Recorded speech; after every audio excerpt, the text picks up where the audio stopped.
cette fois-ci j'innove. J'ai souhaité le traiter sous un format vidéo, donc j'espère que ça te plaira. Et donc pour revenir au sujet du jour, on va traiter du dressing minimaliste. On va parler surtout du désencombrement de vêtements. Et donc cette action peut avoir un effet positif sur sa journée, sur la prise de décision et sur sa fatigue décisionnelle. Je suis Manon, l'auteur du blog Bêtises en stock. Et donc dans ce podcast, je t'aide à déstocker ton esprit, ta planète, ton chez-toi, pour un mode de vie plus simple et en conscience. Désencombrer son dressing, c'est une action qui peut vous aider à dire stop à la fatigue décisionnelle. Donc il y a vraiment un paradoxe entre le mois d'avant et le mois de maintenant par rapport à ma relation aux vêtements. Donc plus j'avance, plus je vois mon dressing se vider jour après jour et plus je deviens plus heureuse, plus en conscience, plus en connexion avec moi, mes valeurs. Donc avant j'encombrais vêtement par vêtement mon dressing, l'achat d'un t-shirt par-ci, d'une petite robe par-là, ou d'un bijou, ou d'un sac à main. Et tous ces petits achats au fur et à mesure me comblaient d'une joie qui était éphémère. Donc je me suis prêtée au jeu d'accumuler ces petites joies au fur et à mesure, pensant que ça contribuait finalement à mon bonheur, à mon bien-être. Et donc ces joies d'une microseconde qui ne duraient pas sur le long terme au final, pourrissaient dans mon dressing. Donc tous ces vêtements, toutes ces possessions, ils encombraient mon dressing, mais aussi mon espace mental. Car au final, tout cassé, je mettais que 5% des vêtements et des accessoires que j'avais acquis. Donc je me compliquais la vie à répondre à cette question tous les matins. Qu'est-ce que je vais mettre ou encore pire, je me disais, mais je n'ai rien à porter. Alors que le dressing, il est flamboyant de vêtements. Donc c'est contradictoire en fait.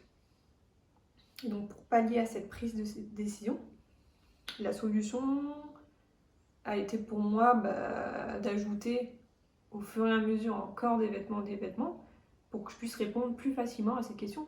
Qu'est-ce que je vais porter et surtout pour combler cette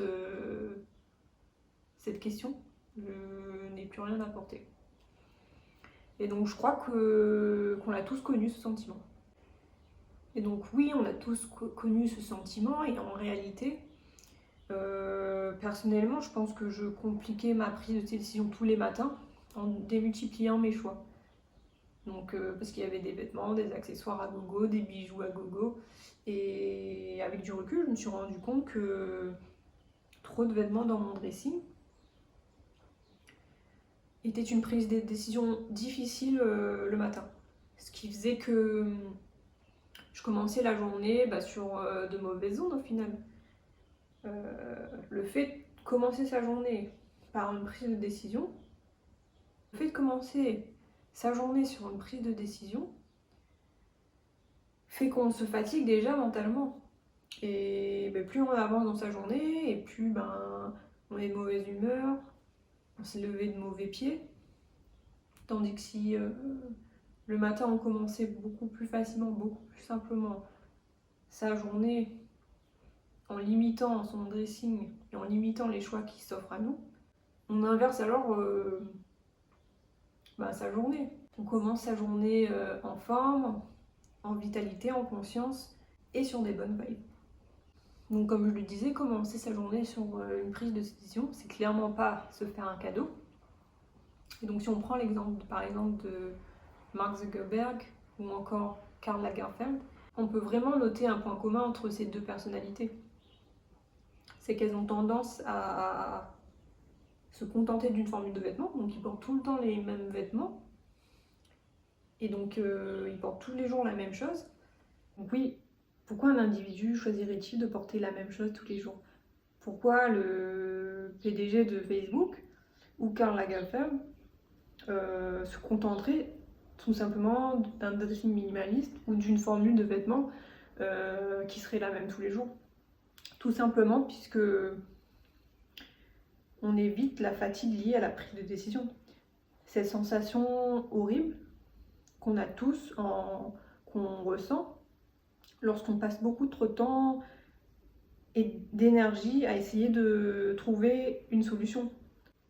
Donc on passe beaucoup trop de temps et d'énergie à essayer de trouver une solution à nos questions, à nos problèmes. Et là, en revanche, une réponse à la question quoi porter le matin.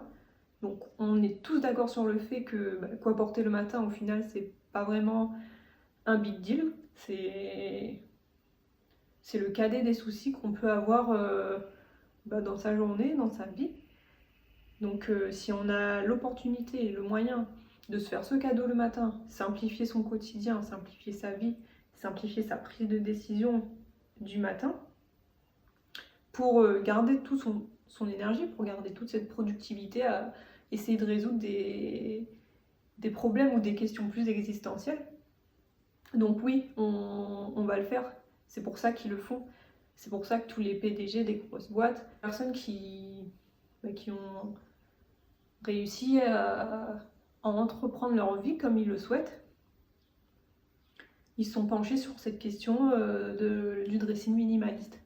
Parce que ce dressing minimaliste répond vraiment à cette problématique liée à la prise de décision.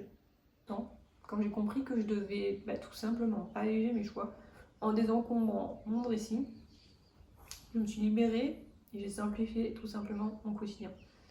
Et ça fait du bien.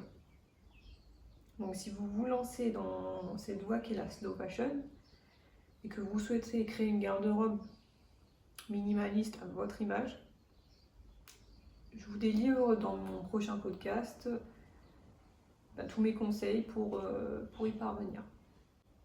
Si ce podcast a plu, n'hésite pas à partager, peut-être à quelqu'un qui souhaite entrer dans cette voie du minimalisme ou simplifier son quotidien. N'hésite pas à me mettre un 5 étoiles et à me suivre sur mes différents réseaux sociaux. Je suis sur Instagram principalement et Facebook.